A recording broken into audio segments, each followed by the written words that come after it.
We're going to go back over aggregate demand because in this next unit we're going to be dealing with these graphs versus the money supply. And so I don't know if y'all remember what an aggregate demand curve shows you the relationship between. No, it's been so long from we did this. So the aggregate demand curve is a curve that shows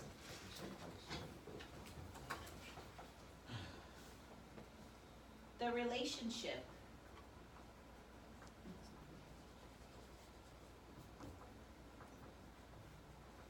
between the aggregate price, and y'all know what aggregate means?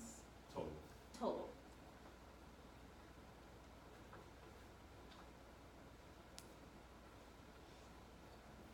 Level and the quantity of the output.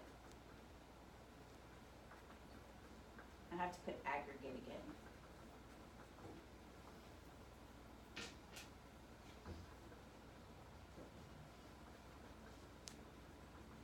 By households, firms, the government, I have to abbreviate it, and the rest of the world. Do y'all remember what this is? Four circles. GDP. What? GDP.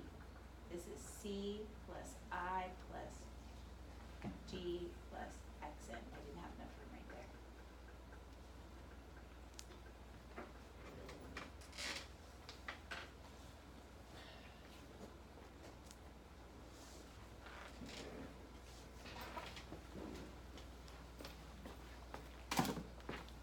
So this curve is going to look a little bit different than what I had seen when we were just doing demand.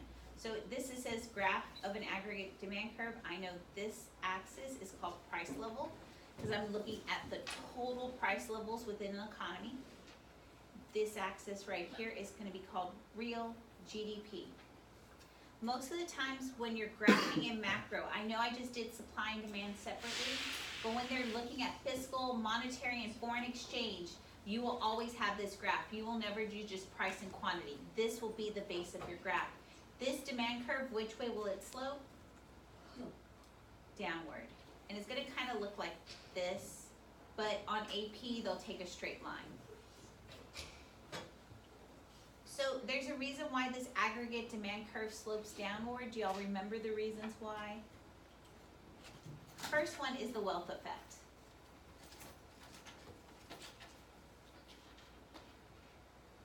When the price level goes up, your purchasing power what?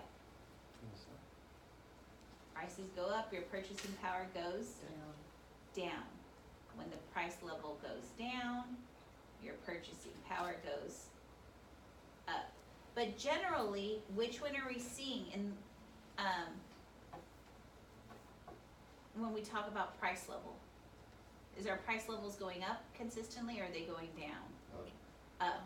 Consistently, we're seeing inflation, which we talked about when we calculated CPI over time, right? The other reason why it slopes upward is because of the interest rate.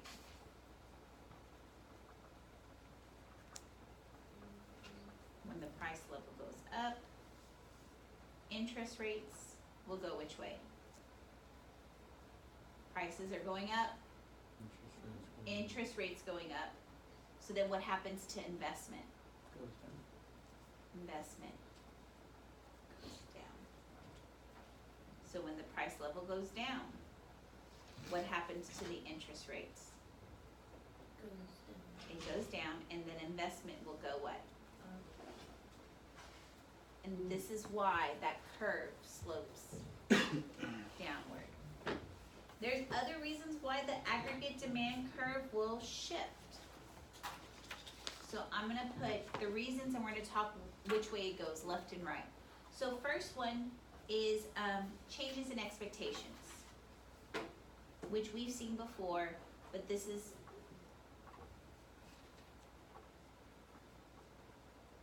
I'm going to put left and right. So when people are pessimistic, which way is the change in expectation going to go? To the left or to the right? the left. So when they're pessimistic, just gonna put a little sad face. I'm trying to fit in pessimistic. Okay. When they're optimistic, which way does it go? That we think the economy's going well. To the right.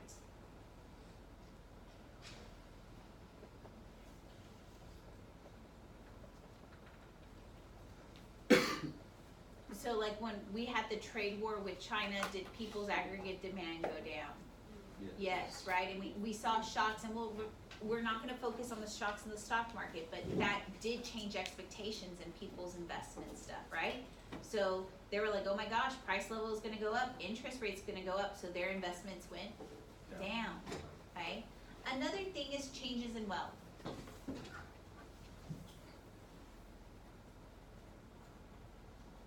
Which one is gonna cause our curve to shift to the left? A recession or an expansion?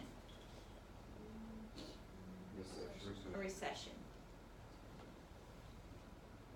So then the expansion causes it to shift to the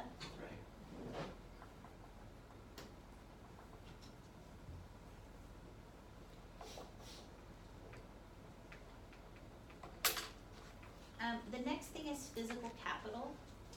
Do y'all remember what capital is? Money stuff.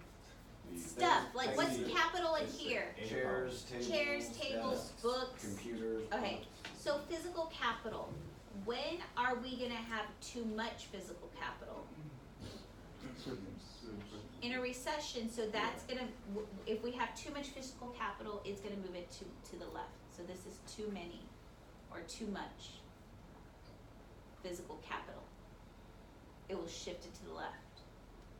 When we have too few physical capital, which way will our aggregate demand curve move? Okay, we have too few, it's gonna move to the right. So it's like $2 chasing 2 people. Yes, exactly. So like in the housing crisis in 2005, people could not afford their houses, right? And so there was too much. So which way did that aggregate demand curve go? To the left.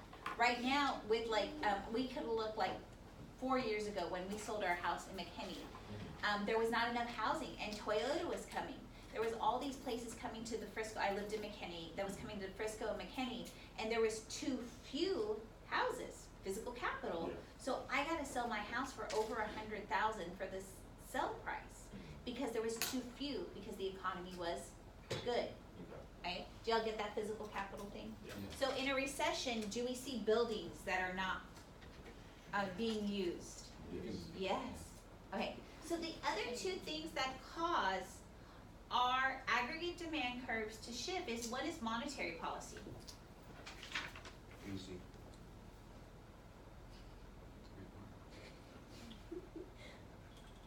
Tight monetary policy. Can't you like build and buy houses really cheap during recession? Yes.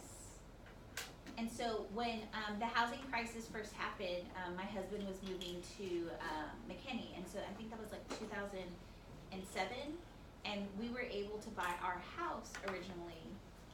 It was like before this, the recession hit, and we're like, we want to move into a home. We were able to get like a $270,000 home for $150,000. Okay, because there was too much physical capital.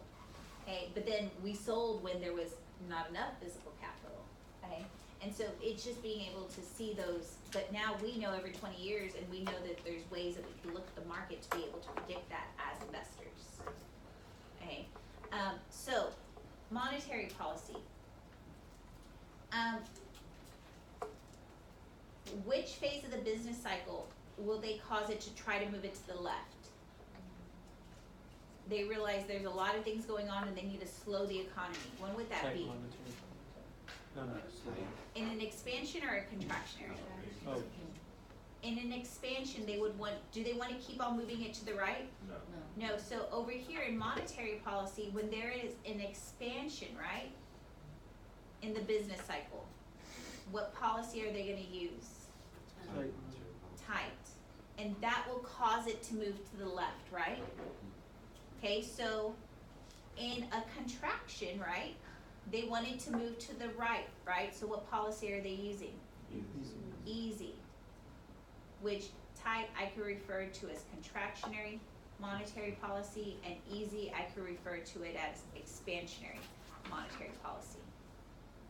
Okay, so now what we're gonna be getting to is the new thing I'm adding on to this unit, which is fiscal policy.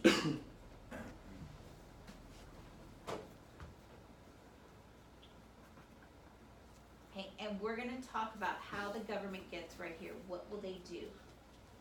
Okay, this is what we're gonna get to in this unit. So in an expansion, does the government wanna keep the economy expanding? No, so they're gonna use contractionary fiscal I should have just wrote it in the whole box, I don't know why it was being difficult. So like increase taxes? They're gonna increase taxes and decrease government spending. Cause now, people don't have that money, right? So does that cause the aggregate demand curve to move to the left? Yes, I'll just answer myself, it's okay. Yes. Okay, thank you. Okay, over here, they're gonna use expansionary fiscal policy. So they wanna expand the economy, so what do they need to do with taxes? Lower. Lower taxes, that gives people money in their pocket, and what happens to their demand? It goes to the right. What happens to government spending? This is exactly what Roosevelt did in the Great Depression. Roosevelt, remember last year you had me, that we did that whole 100 days and we looked at all his policies and we're like, wow, he was doing a lot. Yeah. He was doing a lot of government spending, right? Because this is when the introduction of fiscal policy comes in. Before this time period, before the Great Depression, many people didn't believe that the government should have a hand. Do y'all remember what the government's policy was? It was laissez-faire. It's until the Great Depression that fiscal policy becomes a huge push so we can fix the economy.